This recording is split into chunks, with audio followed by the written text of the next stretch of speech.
জুবিন গাৰ্গৰ অস্বাভাৱিক মৃত্যুৱে স্থবিৰ কৰি পেলোৱা অসমখনত যোৱা কেইমাহমানত মুক্তি পোৱা প্ৰায়বোৰ চলচ্চিত্ৰৰ প্ৰতি দৰ্শকৰ আগ্ৰহ খুবেই কম দেখা গৈছে। কেইবাখনো চলচ্চিত্ৰই মুক্তিৰ তাৰিখ পিছুৱাইছে। জুবিন গাৰ্গৰ ন্যায়ৰ অপেক্ষা দীঘলীয়া হৈ যোৱাৰ লগে লগে মানুহৰ মাজত ন্যায়ক লৈ আশাও কমি আহিছে। ৰাজ্যখনৰ এনেকুৱা দুখৰ পৰিৱেশ এটাৰ মাজতেই জুবিন গাৰ্গৰ সপোনৰ এই উদ্যোগটো পুনৰ আগবঢ়াই নিয়াৰ বাবে আশাৰ বতৰা আনিছে দুখনকৈ চলচ্চিত্ৰই। ইতিমধ্যে আমি ৰবি শৰ্মাৰ অভিনীত আহিবলগীয়া চলচ্চিত্ৰ ঐ পুলিচৰ প্ৰথম লোকৰ বিষয়ে আলোচনা কৰিছিলোঁ। তাৰ পিছতেই মুক্তি পালে পৰিচালক প্ৰণৱ ভৰালীৰ প্ৰথমখন চলচ্চিত্ৰ চুপাচুপিৰ এটা সৰু গ্লিম্পছ। চুপাচুপিৰ প্ৰথমটো ভাগ আমি ইউটিউব যোগে ৱেব ছিৰিজৰ ৰূপত উপভোগ কৰিছোঁ।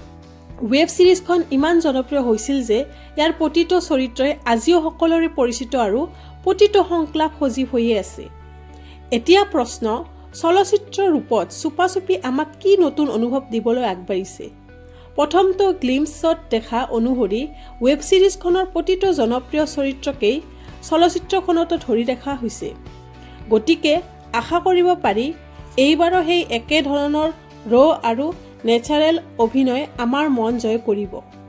চৰিত্ৰবোৰৰ বৰ্তমানৰ কাহিনীৰ সৈতে আমি পৰিচিত, গতিকে এইবাৰ কাহিনীয়ে আমাক লৈ যাব অতীতৰ গভীৰতালৈ, য'ত লুকাই আছে বহু সত্য। নিৰ্বাচনৰ বতৰত চুপাচুপিয়ে এইবাৰ নিৰ্বাচনৰ উত্তেজনা বৃদ্ধি কৰিব।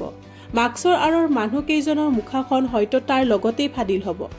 দীপক ৰমাৰ প্ৰেমে কি পৰ্যায় পাবগৈ? কমল লোচনৰ চৰিত্ৰক কোনে জেল পোৱালেগৈ? ৰমাক কোনে হত্যা কৰিলে? উৰ্মিলা বড়োৰ জীৱনটোৱে শেষত কি ৰূপ ল'লে? চুপাচুপিয়ে বহুকেইটা প্ৰশ্ন সন্মুখলৈ আনিছে। 12 জুন তাৰিখত সকলোৱে উত্তৰ বিচাৰিছে। চলচ্চিত্ৰখন ঘোষণা হোৱাৰ লগে লগেই সকলোৰে মাজত উত্তেজনা আৰু আগ্ৰহ দেখিবলৈ পোৱা গৈছে। এতিয়া চাবলগীয়া হ'ব পৰিচালক প্ৰণৱ ভৰালীয়ে এই যাত্ৰাত দৰ্শকক কেনেদৰে আগবঢ়াই নিয়ে। ধন্যবাদ।